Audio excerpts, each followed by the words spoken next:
Hey guys, good morning to you. We're coming from you down here on Chickamauga Lake, and I'm going to go through my top 5 picks for August, and we're also going to do another giveaway this month, and we're going to be announcing the winner of July's top pick video at the end of this video. So make sure you watch it all the way through. And you guys, I really appreciate it if you guys will subscribe, hit the notification bell, and follow along, guys. Okay. So let's get started in August. Okay, guys. July and August are going to kind of fade in together. You know, we're coming. August is one thing we got different from August, of course, is we're going into the late stages of summer. Okay, or early August, like right now. You know, we're still in the dog days of summer fishing. The morning bite is so critical, and I'm starting to catch some good fish, quality fish on topwater early in the morning. The first couple hours, I'm really going to focus on fishing popping bait. You know, I use a lot of different ones. This right here is a Rico, and this is a Lucky Craft one right here. Almost all these popping baits, there's, you know, several companies make several different ones out there, but there's, you know, 3 or 4 I usually go with, and they all make a different popping sound. Okay, so sometimes you kind of tune in on what kind of sound these fish are wanting to hear in order to get them to react, and also you got to focus on the technique on how you're working this bait. Right now, you know, it's hot. These fish are not wanting it real aggressive. You know, they don't want it real aggressively fished. So what I'm doing is I'm just popping the thing, letting it sit, popping the thing, letting it set, and you really got to, you know, let it set, because for some reason when that bait is sitting there, when you're fishing over top of grass around wood, that's what entices that fish to come up and eat this bait. Another day I was on a guide trip, and we've been casting them on it, caught a 7-pounder that morning. It's getting later in the morning, and you know, I've been fishing this thing the first 2 hours of the morning. I had made a cast out there, and I popped it a couple of times. I was letting it sit, and they asked me a question, so I turned around, and we were talking, and when I turned around, as I was talking to them, I went back. As soon as I turned my head around, all of a sudden, boom, a 4-pounder eats the thing. So that bait had sit there probably 30 seconds without it being moved. And you know, that's just how slow sometimes you got to fish this bait. And it's, you know, the bites have been scattered. Usually the fish are in given areas, but the bites been scattered, so it's hard to fish that thing really slow like this sometimes this time of year. Now as it gets later on, in the end of August, I might go start fishing this thing a little bit faster, more of a quicker pop, and stopping it like that. But every day, you've got to kind of figure out what they want, how they're wanting that bait presented, and sometimes it will change depending on the conditions you have. You know, this time of year you can have storms going through that'll make this bait more aggressive. They may be more aggressive early in the morning, and there's days where there's wind, and a lot of times that wind really helps on this bait, because what it does when it's sitting still right there, that wind's making that bait rock, so it looks like that thing's still alive up there. I really like it when we got a chop on the water when I'm fishing this type of bait, or any kind of top water bait like that, that sits still, because that water movement makes that thing look alive to the fish. When it's dead slick like that, it's a little bit tougher, but you can still catch them on it, even on those dead slick days, because we've done it. I'm usually throwing this bait on 17-pound line. I'll use it on 20 some, but I like 17 because it's strong enough where if I get a good fish in cover, I can get him out. But the 17-pound versus 20, I can make a longer cast. Okay, so if you're fishing in clear water, a lot of times you gotta be able to make that long cast in order so the fish don't see you. Okay, so you know, I go with 17-pound test mono most of the time when I'm fishing these. About a 7-foot rod, you know, or 610 rod, and I always throw it on a bait caster. But you know, of course, if you don't use bait caster reels, you can still use a spinner reel to catch fish on this bait. All right, guys, my number 2 pick for August is going to be a swim jig. Now, a lot of guys don't fish a swim jig, but a swim jig is a very versatile bait. You know, what I like about it, I kind of fish it like a spinner bait. I can fish it around cover and stuff like that, especially if you got trees or fish holding and lay down trees and stuff. You can fish it good over grass. And one of the main things is you can still cover water with it. And especially in the summertime, if you're having those days like we was talking about where it's dead calm and stuff like that, that swim jig will catch fish for you. And the reason is because it's more of a soda bait. It's more natural looking than versus throwing maybe a spinner bait or a chatter bait. So I know a swim jig is a bait that a lot of guys don't have in their arsenal when they're bass fishing, but it catches a lot of fish, and this bait will catch a lot of big fish. Now, when you're talking swim jigs, you don't want to just, think just shad or anything like that. I'll go with different shades. Y'all use solid white sometimes. I use more of it, just a shad pattern. It's more like a golden shiner pattern right here. And it's just a good shad pattern itself, especially if you're fishing real clear water on a, dead calm sunny day. But you also got to remember that, with a swim jig, you can go with a bluegill colors and stuff like that too. So don't just think shad pattern, guys. You got to think bluegill and shad when you're using swim baits, because there are certain times of year, in the fall especially, those bass start feeding more on bluegill than they will shad, okay? One thing I've learned over the years, it seems like some of your big fish will go shallow before your smaller fish will. I'm talking about your big fish. I used to do that on Kentucky Lake a lot. Guys would, in August and stuff, guys would be out fishing the ledges and stuff. I would be back behind some of the islands fishing grass and stuff like that with topwaters and swim jigs, and we'd catch a lot of big fish. And there wasn't nobody back there. You'd be catching them 2 and 3 pounders out there on the main lake, where a lot of them big quality fish have gone into the grass and backwater areas and start feeding on the big gizzard shads, because the gizzard shad will move shallower before your regular Tennessee shad or threadfin shad will. And those big fish know that. And of course, you're gonna have bluegill and stuff like that start migrating shallower. And of course, there's bluegill that live back there. But as far as swim jigs too, I'll use a lot of different type trailers. Of course, you got your swim bait type trailer. This is probably a little bit big for this one here. But you're going to take a swim bait trailer, bite that thing off, just thread that thing up there. You want to make sure it's good and straight. Just like that bait right there. That's a good shad pattern. It even kind of looks like a gizzard shad. That gizzard shad change colors throughout different times of year. And a lot of times in the fall, they'll get of a darker color than they will in the springtime. They seem to be having more of a blue tint, because I've caught them throughout the different times of year, snagging them with different lures and stuff on Kentucky Lake. And I've realized that, gizzard shad, they change colors as the year, goes throughout the year. So, of course, you got your swim bait trailers you can throw on there. I'll use a Strike King Rage Tail is one of my favorite trailers to throw on a swim jig. And this is going to be imitating a bluegill. Again, what I want to do is just hold that bait up there. Sometimes you may, if you want to go to a smaller profile, you'll trim that skirt. But you want to, what I'll do is take me a pair of scissors, and I'll just trim that skirt in an angle, just like that right there. All right. Don't want to trim a lot of it, just some of it. You can make it smaller if you want to, especially if you're fishing on a lake that doesn't have a lot of the bigger bass and stuff in it. So then I'm going to hold that trailer up there about where I want that to hang off the end. I got my finger up there right where I want to bite it off. That way you don't waste your plastic, guys. Always check that thing, measure that thing before you bite it off. Again, it's important to keep it straight. A lot of times you get oil and stuff on these daggone baits, and it makes it slick. It's kind of, right here early in the morning, still a lot of dew out here too. I'm going to just slide that thing up on that keeper. That's a Strike King swim jig. It's a real good swim jig. And then that right there, that's going to look more like a bluegill as it's swimming through the water, guys, okay? So when you're choosing swim jigs in late summer, do your shad patterns and your bluegill patterns. Again, with the weed garden stuff on here, you can fish this bait around a lot of heavy covers, open, over top of grass, open water, up on flats and stuff like that. Now, as far as the baits, as far as line, I'll throw this a lot of times on 17 or 20 pound test fluorocarbon. I want to use fluorocarbon with this bait, and I use a 7-foot heavy action rod.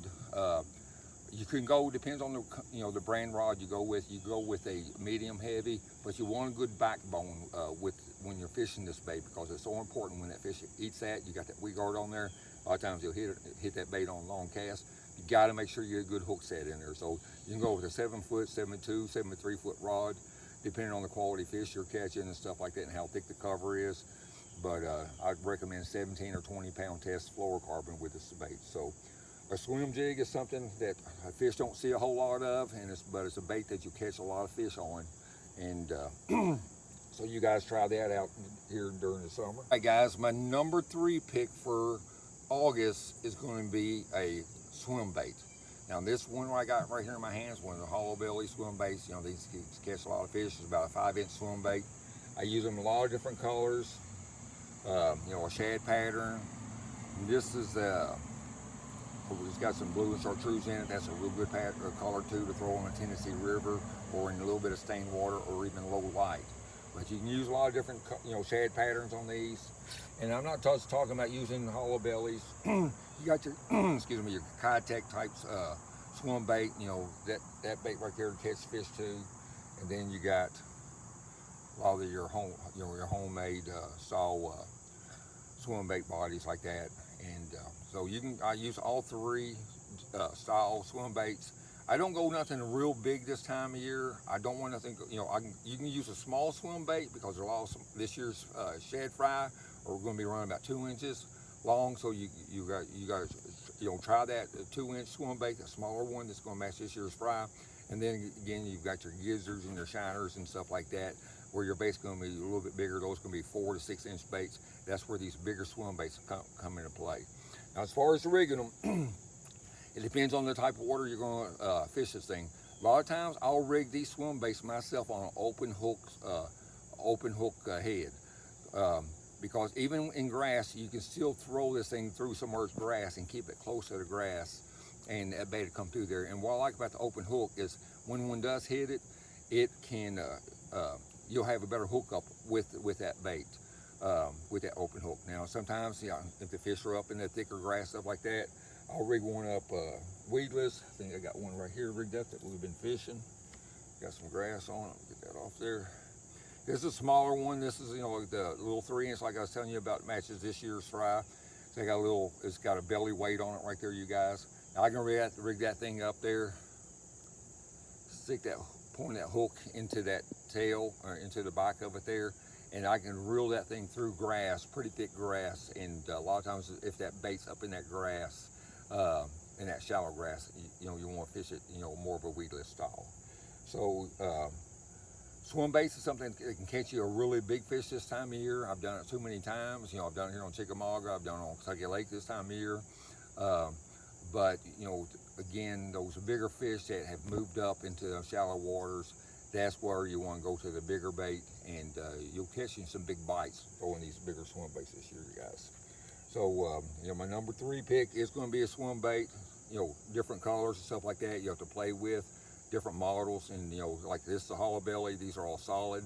So it depends on what's working best for you.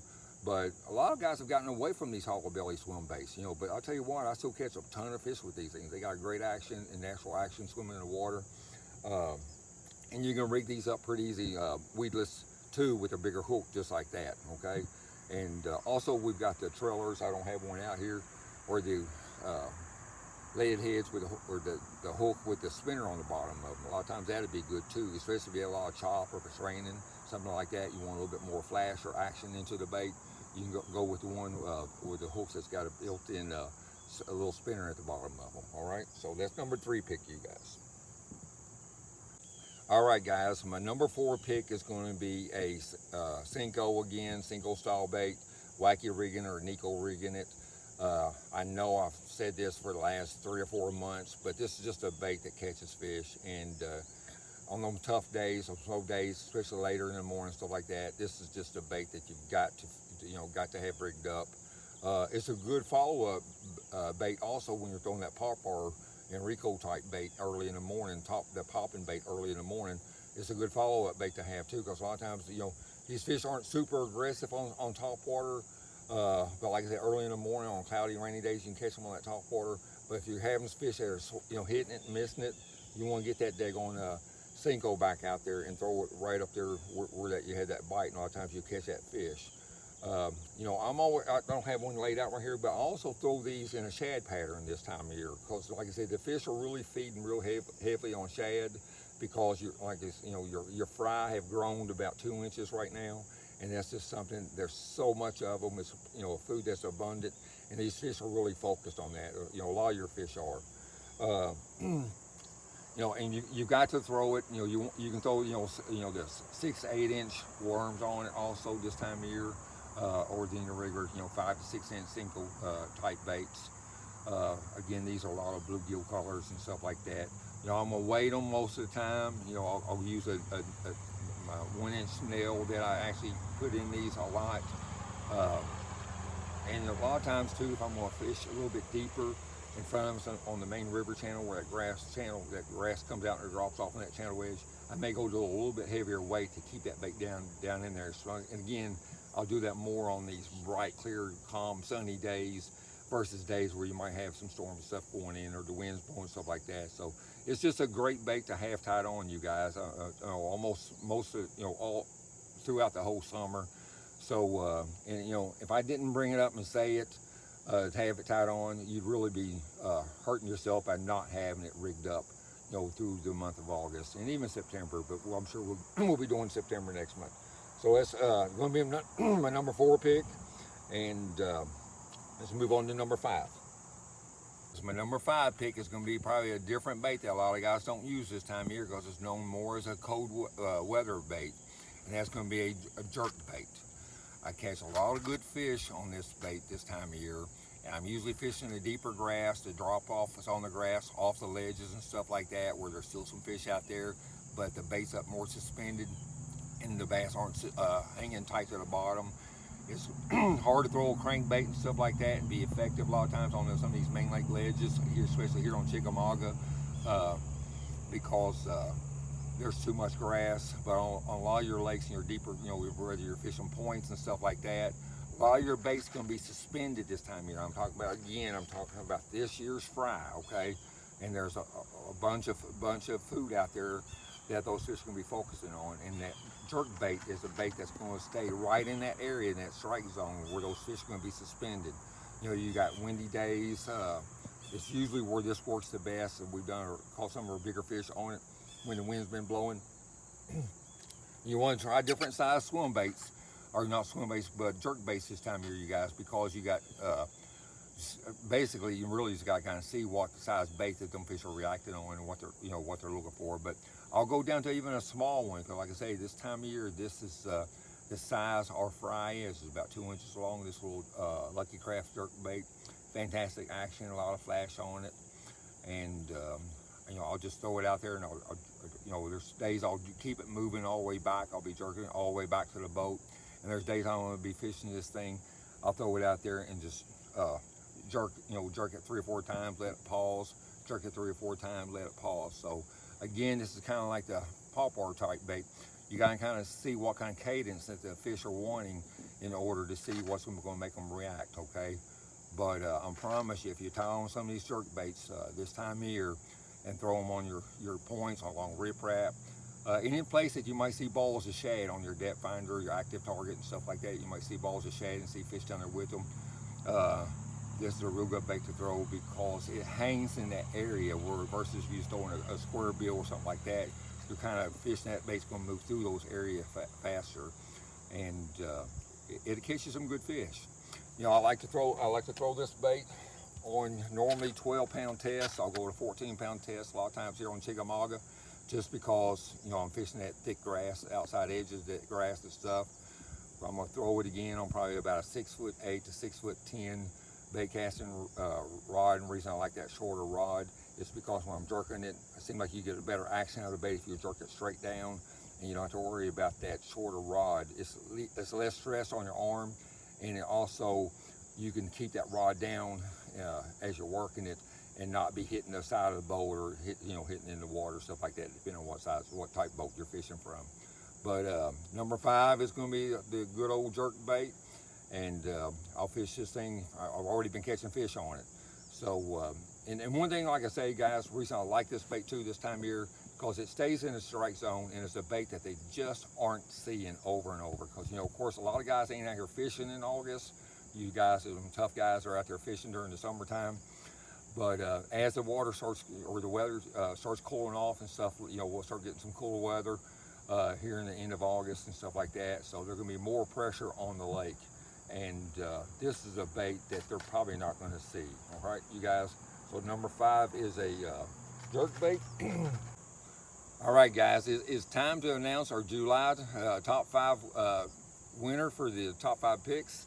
And this month, my wife picked one out randomly down through there, and she told me it's Bill Haney.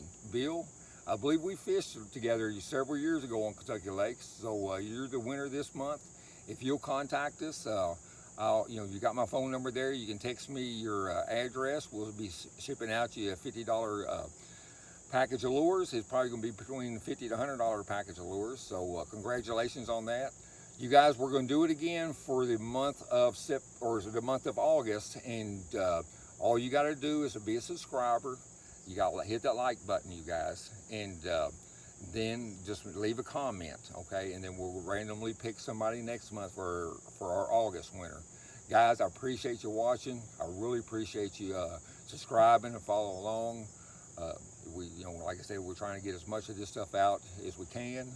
And if you guys got any questions, leave them down there in the comments. I'll make sure I'll get back to you and answer your questions on anything about the fishing in August. If you're looking for a guide trip, you guys, you can contact me at my cell phone number, which we'll have posted on here. And I got days available in August, September, and then we're going to go into fall down here on Chickamauga. It's going to be good topwater fishing. We've been catching some 5, 6, 7 pounders already on topwater. But the frog bites are going to be kicking in, you guys. We got plenty of grass this year. It's going to be a fantastic frog season this year. And so if you guys, we'll have our information listed below. You guys looking for a guide trip. And don't forget, it's not long until we'll be going to Okeechobee down there on Roland Martin's down there. So if you guys are looking to do a bass fishing trip down there on Clewiston, Florida, on Okeechobee, I am going to be down there from December all the way to the end of March. Fun place to fish. We use live bait, shiners down there. We use artificial. Great bass fishing down there. So if you're looking to plan a winter trip, you guys contact us for that too. Hey, I appreciate it, and hope everybody's staying cool out there. I know it's been a hot summer, and just have good fishing, guys. Fall is right around the corner, and I know we're all looking forward to that. All right, good fishing to you, and thanks a bunch, guys.